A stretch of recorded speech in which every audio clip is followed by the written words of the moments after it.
bultzatzen ari dela aurrak eta gazteek euskeraz ikasi eta euskeraz trebatzeko, baina garbi daukegu gutzako gaia oso sensiblea dela, eta guk ere udal bezala gure aportazio xumea egin nahiko genioke ezta.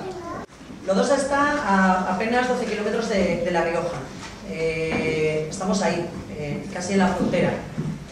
Y hace unos años, cuando la ley del euskera del gobierno de Navarra se instauró y dejó de ser alegales las ikastolas de Navarra, estableció que había zona vascófona, zona mixta y zona no vascófona.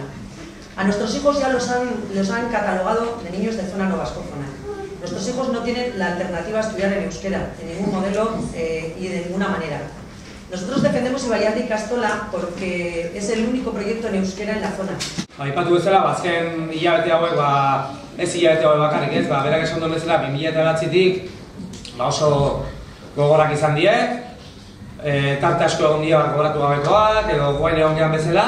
Guk eskatzen duguna kasu honetan, nafar guztiek eskubideak izatea, beraien seme-alabek ere, Iruñarri edo Lizarreriko aurren eskubide berdinak izatea, eta euskararen ofizialtasuna eta euskararen kultura nafarro guztiak berdin errespetatzea.